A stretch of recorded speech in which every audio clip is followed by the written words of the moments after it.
back to the kitchen for part 2 of my Halloween Horror Nights 29 review. If you missed part 1 and are looking for my overall thoughts about the event this year and my ranking of the scare zones from Halloween Horror Nights 29, that's in part 1. Today, in part 2, we're going to be discussing my thoughts on some of the entertainment offered in addition to the scare zones, as well as my bottom few houses from this year. And this is going to be physically painful because none of them deserve to be in the bottom because the lineup was fantastic.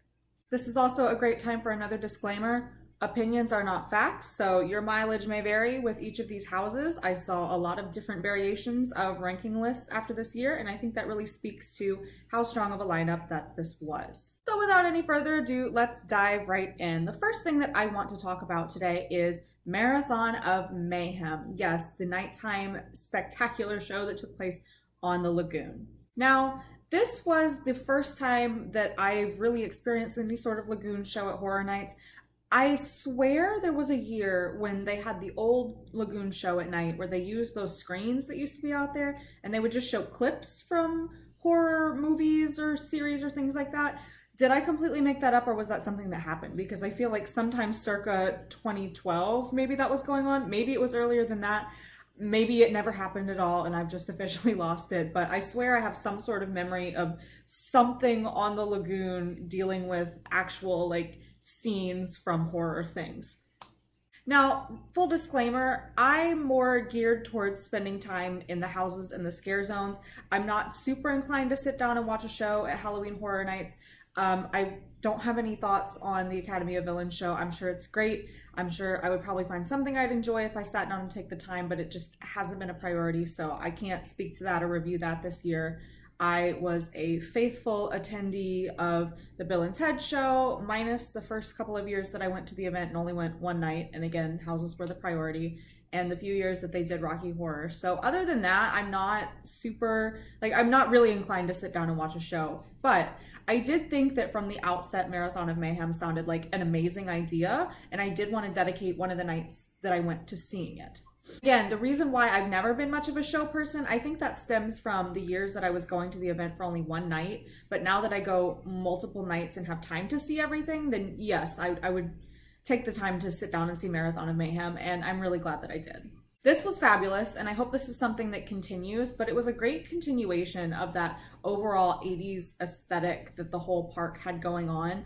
The pre-show music, like you were changing the stations, was phenomenal. I think that was one of my favorite parts of the show, honestly, and anytime you throw a water screen in something, that's just super cool to me. And to tie in these big recognizable properties that were featured at the event, like Ghostbusters and Stranger Things and the classic monsters, it was just that perfect mix of excitement and entertainment and water and fountains and projections. It was just all of the right things combined. And I feel like for whatever reason, this year's theme was suited for something like this. The music was fitting, the whole vibe of it, it worked. It worked on every single level, and my God, I hope we get something like this again.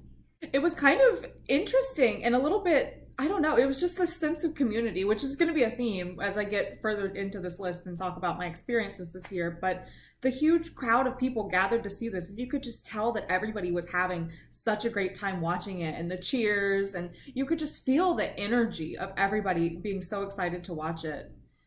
I think my favorite part of the whole show, it had to be when the Stay Puft Marshmallow Man was projected walking on the buildings behind the actual show. That was amazing. I loved it. That's one of my favorite scenes from any movie ever. So to have it not only in a house this year, but in an outdoor show, fantastic. I hope this becomes some sort of series that every year we do get a Marathon of Mayhem and the theme might change and all of that. I would love to see this again. Absolutely. The time has come to rank these houses. Oh, this is tough, and I say this every year. I know I make such a big deal out of it. There's usually at least one house though that feels like, okay, these were great, but this one should be my least favorite. This year, it's I don't know. It's a hard choice because honest to God, I could sit down for every single house that was at the event this year and justify why it should be number one. This ranking is subjective. Your mileage may vary. You might have hated a house that I loved. I might have not loved a house that you loved as much as you did. But to say that I don't have love for every single one of these houses would be a lie. So, quit stalling, Carson. Let's just get into it. My 10th favorite house from Halloween Horror Nights 29 is Killer Clowns from Outer Space. Okay, who didn't get pumped when hearing the Killer Clowns theme?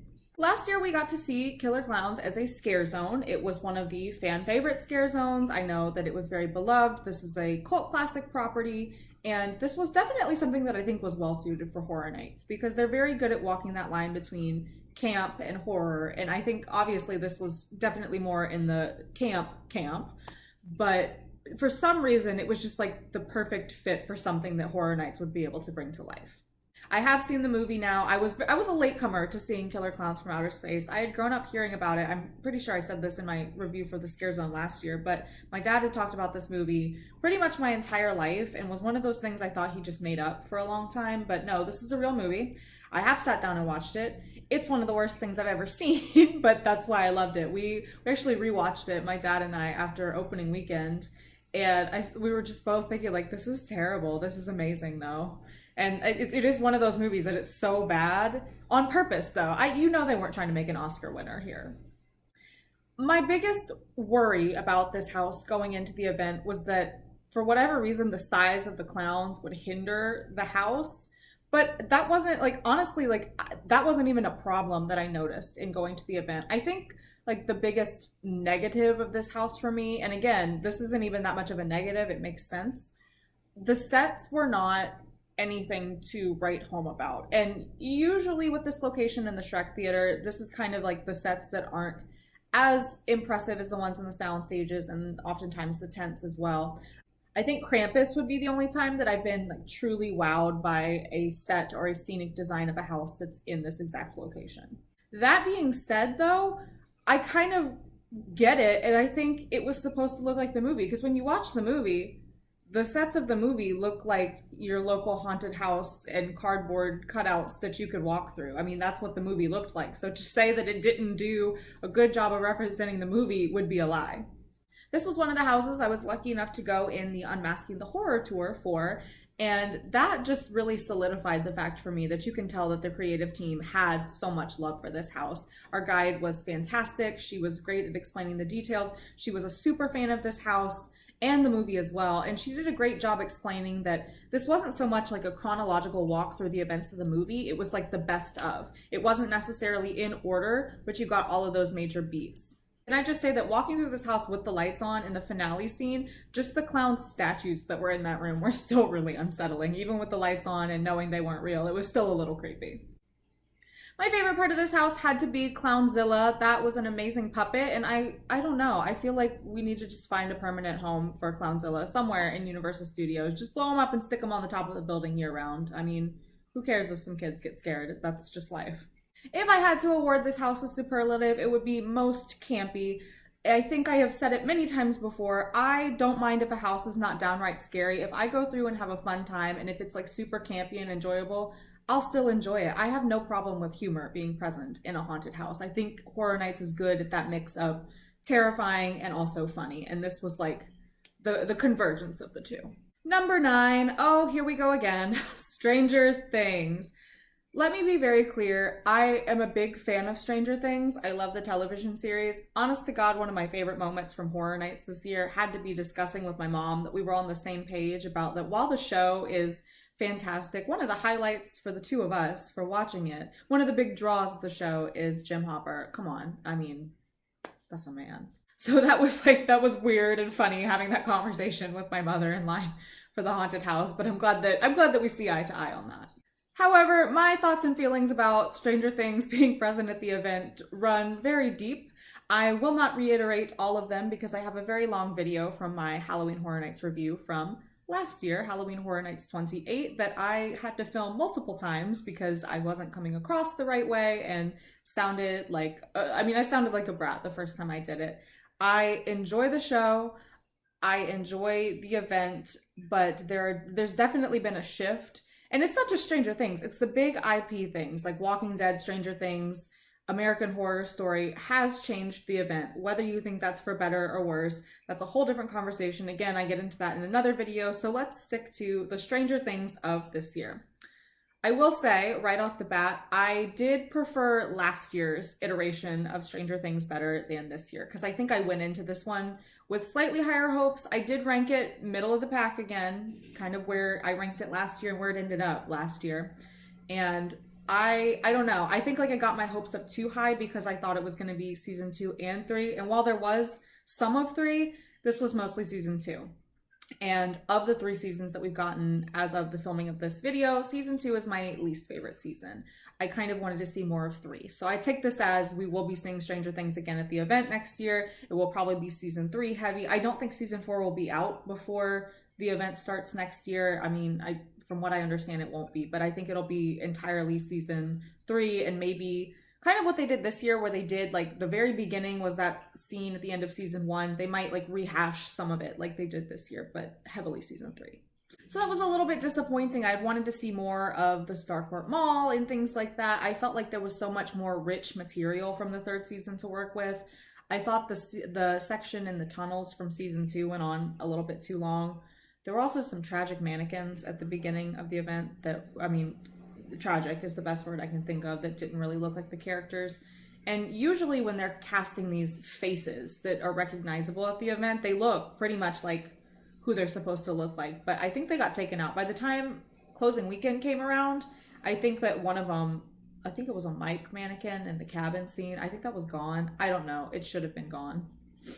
The most impressive thing in this house was that huge animatronic at the end with the Starcourt Mall. That was phenomenal. That was probably one of the biggest animatronics I have seen in any haunted house that I've ever been to. I can't remember another year where I've seen anything like that at Horror Nights. I did get scared by the Demogorgon a few times, but it's just the loudness of the sound effect that goes with it too that's very unsettling. But I wouldn't call this one scary. This was more along the lines of walking through something that you recognize and something that you love. And for that reason, it was cool. A lot of the people that I went with, I had a couple of friends that I took with me that this was one of their favorites because they are such big fans of the event. If I had to say one super positive thing about Stranger Things being at the event, I do feel like it has brought so many people in that probably a lot of people have gotten introduced to this event. I know that this was the big ticket thing to see. This and Ghostbusters this year were big draws.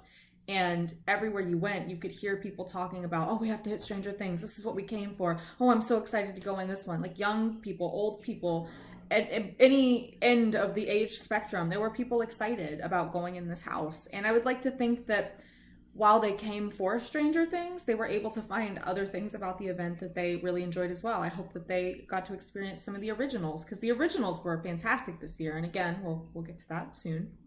But I want to think like maybe some people that might not have ever been to the event or heard of the event now have an appreciation for what this event is and what this event can be. So the superlative I would give this one is the biggest crowd pleaser, probably. I mean, come on. And also there was a taco truck in line sometimes. I mean, can we just get that in every single line? I mean, the drinks are nice, but food is nicer. Number 8. Oh boy, this is going to be an interesting one. Depths of Fear. So this was one of our originals. Unfortunately, the original that I have to rank the lowest. Again, this is a great lineup. I still have love for all of these houses. But of the originals, this was the one that unfortunately, for lack of a better word, it kind of sunk to the bottom of my emotional ocean. That's weird. That's weird. But anyway, this was one that was higher on my list of rankings, but as the event went down, it did drop. I still enjoyed it, but this was an interesting case. This was a good example of Universal having to think on their feet and fix a problem, and it results in a house being completely different than the original vision. We've had years where houses have been part of the way through construction, and then construction has had to halt because of intellectual property disputes and things like that. Shall we all not remember The Purge? And then we actually got Hive, which was supposed to be The Conjuring. Well, in this case, the costumes, from what I understand, were a problem after opening weekend. And each time I went through this house, I feel like I saw less of the creatures. Or as my friend called them, the fish friends. One of my friends, this was her favorite house. This is a good example of how different houses mean different things and provide different enjoyment factors for different people. Loved this house. This was her favorite. Could not stop talking about the fish friends. Still won't stop talking about the fish friends. So, you know, Depths of Fear, you do have a number 1 fan out here, by the way.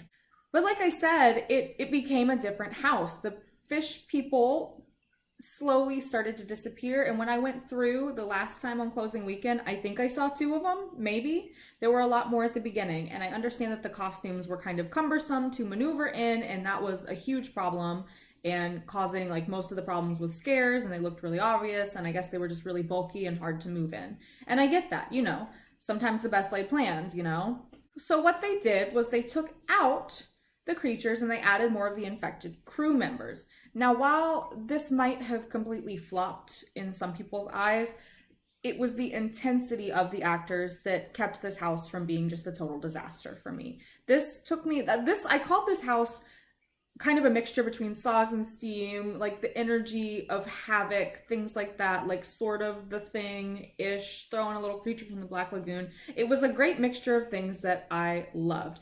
This was one that the scenic design blew me away. I mean, no matter what the actor situation was, I loved the sets of this house. The fact that there was actual water in there. What they can do in a tent never ceases to amaze me. And this tent is like the blessed tent. This is where we got like Halloween and Texas Chainsaw and the Poe house. At least so many blessed houses have been here. This is like the good scenic design tent, I guess.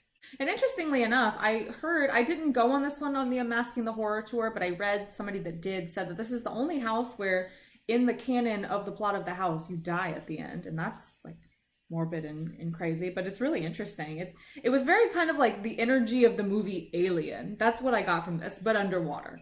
This was some of the most intense scares that I got at the event this year. I have to give props to the infected crew members that took over for the fish. The one that came out of the ceiling, I was crouched all the way down on the ground the last time I went through it. And then right after that, there was a scare that came out of the wall. This guy's hand was like this close to my face. And I remember screaming so much just because I was so shocked at how close they were getting to me. The energy was unmatched. Seriously, this was, for what they lacked or what they lost in this house, the cast that replaced the fish people, they made up for it. My only gripe, other than it turning into something it wasn't originally intended to be, was yes, I'm one of the people that did not like the dead dog. I'm sorry, I am a dog lover. That was just too much for me, and which is ironic because there's like gore and dead people. It's like if it's a person, whatever. If it's an animal, how dare you? So I give this one big props for working with what they had. I still love you, Depths of Fear. You're the real MVP. There you have it. Those are my bottom 3. I don't want to call anything a bottom, but my bottom 3 houses from Halloween Horror Nights 29. And we are only just beginning. We have 7 more houses to go because my God, 10 houses is a lot. And this is only going to get more emotional and sappier as we go on. So there's something not to look forward to, maybe. I don't know. I'll try to keep it together. But stay tuned for part 3 that will be coming, where I will move further up my list of rankings. So see you there.